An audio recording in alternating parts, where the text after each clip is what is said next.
In one of my videos, we discussed how Google abandoned all first-party development plans with Stadia, and also how Google closed down all of its first-party gaming studios. In addition to that, we discussed how Jade Raymond determined that there was no future over at Stadia and stepped down as Stadia's executive. But we also touched on Google's promise not to abandon those developers who lost their jobs due to those closures. Turns out, those developers never even saw the closures coming.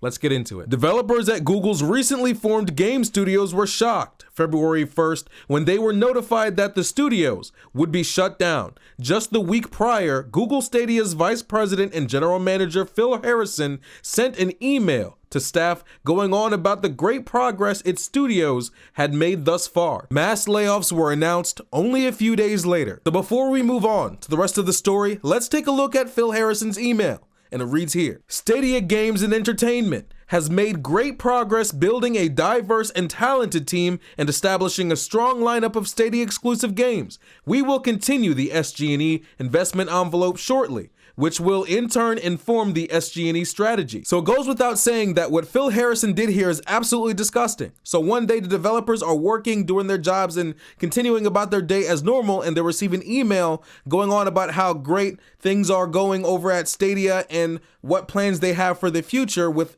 obviously there is no indication in that email as to any form of closures, any form of mass layoffs or anything of the sort. So these developers were not informed that mass layoffs were happening and that Stadia in its entirety would be shutting down for good until the same day that the rest of the world found out. But what makes this story even more disgusting is the fact that Phil Harrison knew that there would be mass layoffs because he knew prior to sending those emails that Stadia would be shutting down.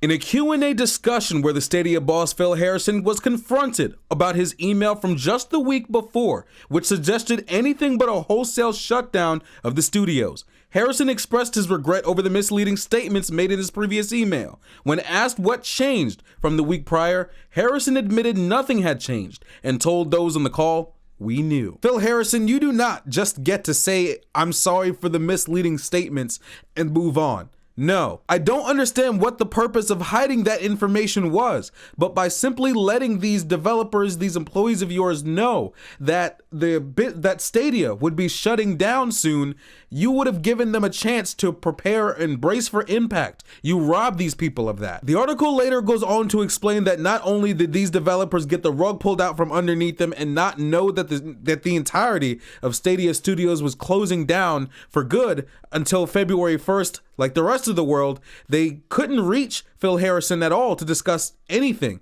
about what was going on until February 4th. All of this obviously led these developers into a state of confusion and panic and worry. And one of those developers made a statement, and it reads here: "I think people really just wanted the truth about what happened," said the source. "They just wanted an explanation from leadership. If you started this studio and hired 100 or so of these people, no one starts that just for it to go away within a year or so, right?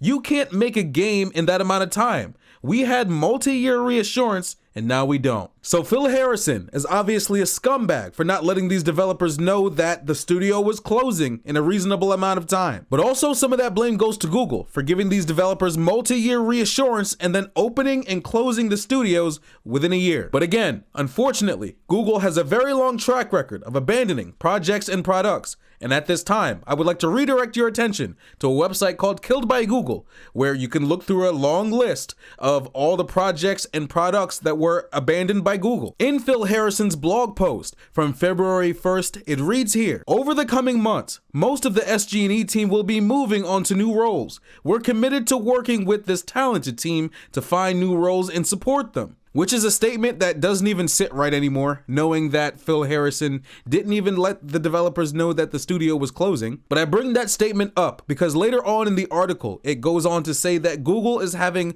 a lot of trouble finding new work for these developers. The article later goes on to say that Google usually hires generalists, but being a game developer, there's not much work to do around Google, especially because of the fact that they shut down all the gaming studios. Further down in the article, it goes on to explain that nobody understands why Google decided to pull the plug on first-party studios, leaving people to speculation. One developer saying that Stadia may have closed due to a severe lack of resources, difficulty securing necessary hardware and software, and a frozen headcount throughout 2020 following the start of the pandemic, despite the goal of eventually shipping several original exclusives in the coming years. Let me know what you guys think about all this in the comments section. Personally, I feel as though Phil Harrison's actions were absolutely disgusting, and gaming companies everywhere really need to start treating their developers with respect. What these guys create is art, and it takes a lot of effort and work. Also, Google really needs to get it together and stop abandoning projects and products so much. The next time you go through this Killed by Google website and you scroll down this, again, really long list of all the projects and products that were abandoned by Google, keep it in the back of your mind how many people may have lost their jobs due to Google just one day deciding, I don't want to deal with this anymore. And how many people saw a project or product through to the end. They put in all their blood, sweat, and tears and effort and skill into creating a project or product, and Google just throws it away. I love you all, and I'll see you in the next one. Take care.